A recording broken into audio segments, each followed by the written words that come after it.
आज हामी blur, sharpen र स्मुज टुलको बारेमा पढ्नेछौँ।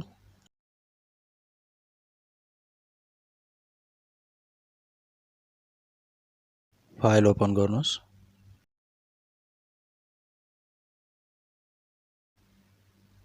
पिक्चर सेलेक्ट गरेर ओपन गरौँ।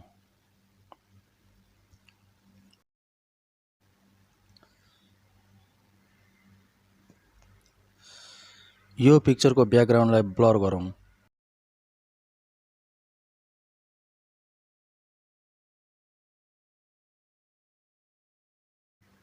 ब्लर टुललाई सेलेक्ट गरौँ र स्याम्पल अल लेयरलाई चेक गरौँ।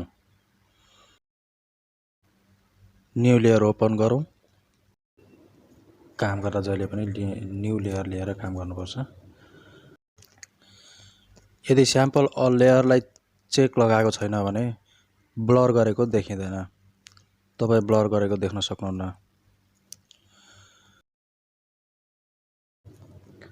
ब्लर देखिँदैन।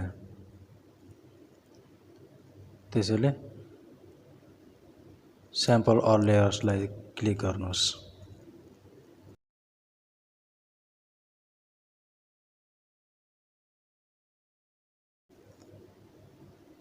र लेयरलाई क्लिक गरेर ब्लर गर्न सुरु गर्नुहोस्।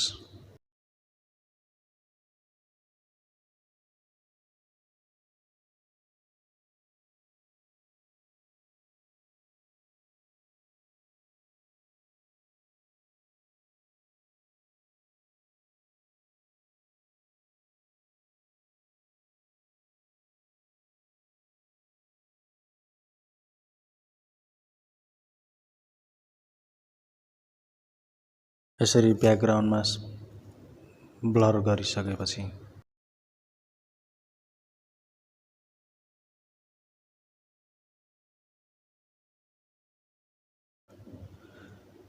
त्यसपछि हाइड गरेर हेर्नुहोस्, देख्न सक्नुहुन्छ।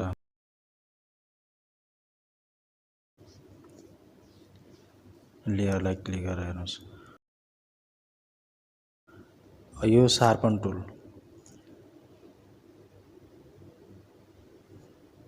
सेम सेटिङ हो र लेयर पनि लिएर काम गर्नुहोस्, सेम सेटिङ हो।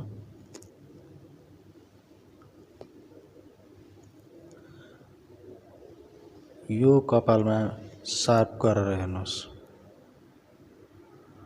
सार्प गरेपछि यहाँ लाइटिङ बढी हुँदैछ नि, लाइटिङ यसरी आउँछ सार्प गरेपछि। त्यसैले ठिक्क कति चाहिन्छ त्यति गर्नुहोस्। धेरै लाइटिङ गरेपछि धेरै डार्क लाइट देखिन सक्छ, बिग्रिन सक्छ। स्मुज टुलले स्मुथ बनाउने काम गर्छ।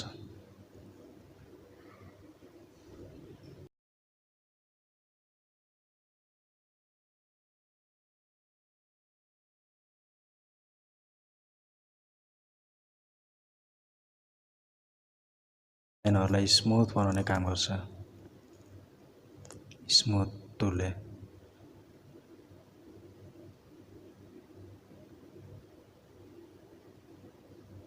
चुच्चो परेर बसेका भागहरूलाई लाइन क्लियर भएर सिधा भएर बसेका लाइनहरूलाई यसले स्मुथ मिक्स गर्ने काम गर्छ।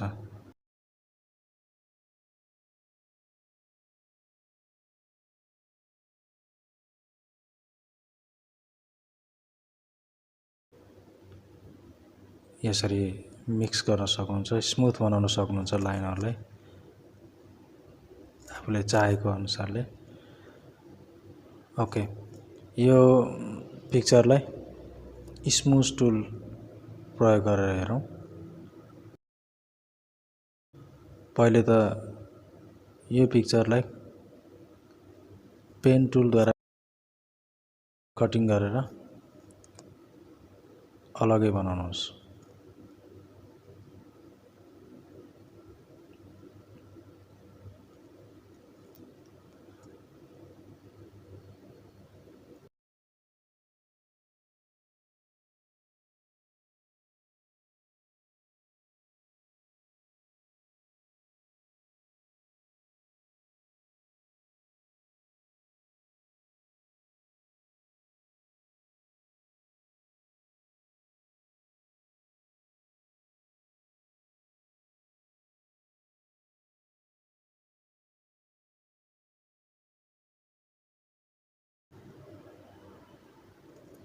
सेलेक्सन यसरी गरिसकेपछि फोटोमा गएर सेलेक्ट गरिसकेपछि फोटोमा गएर राइट क्लिक गरेर मेक सेलेक्सनमा क्लिक गर्नुहोस्।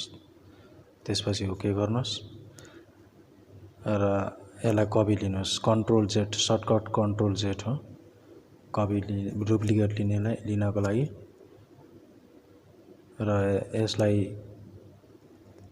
सेलेक्सन कलरमा गएर कलर मिलाउनुहोस् थोरै डार्क कलर। त्यसपछि शार्प बनाउनुहोस् अलिक 2 चोटि 3 चोटि 4 चोटि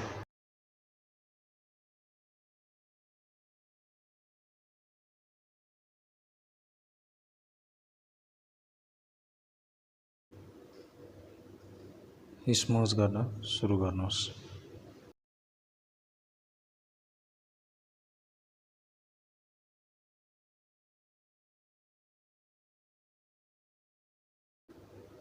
थोरै कम गर्नुहोस्।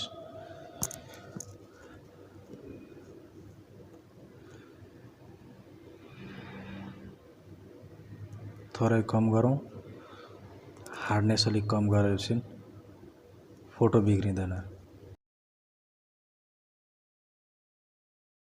जता जता छाला बगिरहेको छ डार्क लाइट कता कता छ त्यतैतिर ब्रसलाई पनि बगाउनुहोस्। त्यसो गरेपछि फोटोको आकार बिग्रिँदैन। सानो सानो एरियामा ब्रस सानो बनाउनुहोस्। सानो बनाएर स्मज गर्नुहोस्।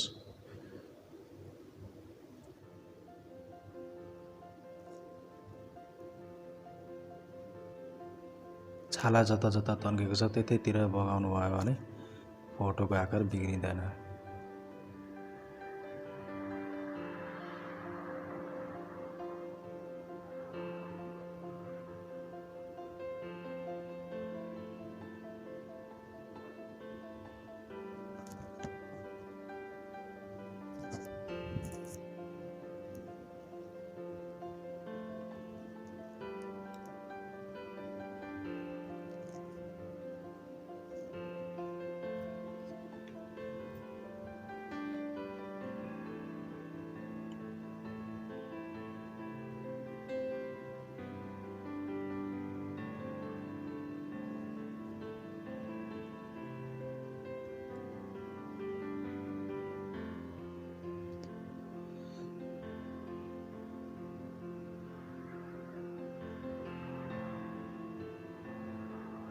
एकदम ध्यानपूर्वक साना साना ठाउँहरुमा ध्यान दिएर स्मज गर्नुपर्छ।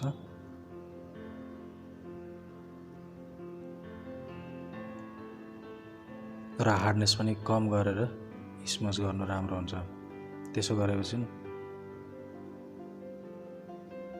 अनुहारको इमेजको आकार चेन्ज हुँदैन, परिवर्तन हुँदैन।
यसरी अनुहारमा भएका पिम्पल्सहरू दागहरू सजिलै स्मुज टुलले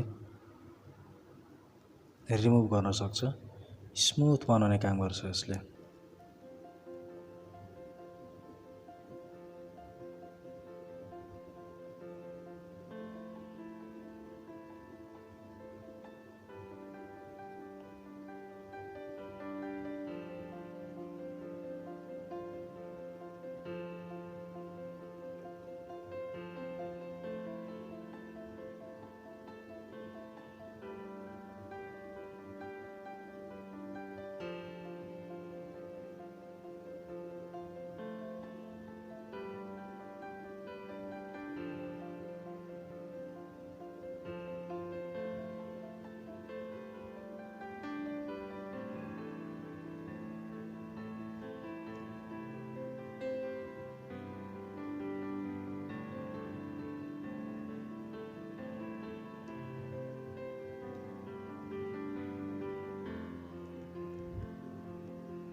कपाललाई पनि तपाईले जता जता गएको छ त्यतैतिर कपाललाई ब्रसलाई पनि त्यतैतिर घुमाउनुहोस्। हार्डनेस कम गरेर हल्का स्मुज गर्दाखेरि हुन्छ।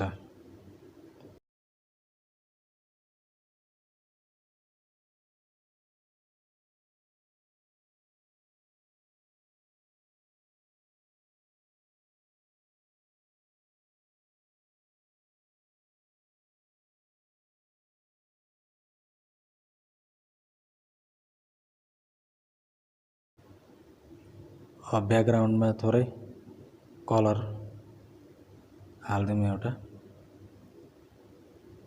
थोरै डिजाइनको लागि। ब्याकग्राउन्ड अघि हामीले सानो बनाएको छौँ, अलगै बनाएको छौँ।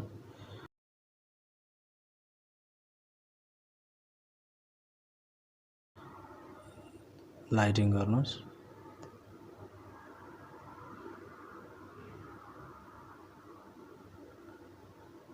ब्रसको साइज अलिकति बढाएर ब्रसलाई चुज गर्नुहोस्। कुनै पनि ब्रसहरू चुज गरेर लाइट दिनुहोस् र ओभरले गरिदिनुहोस्। अब अनुहारमा चमक लाइटिङ आयो, पहिलेको पिक्चर र अहिलेको पिक्चर पहिलेको यस्तो र अहिलेको स्मज गरेर बनाएपछि लाइटिङ दिएपछि को पिक्चर हो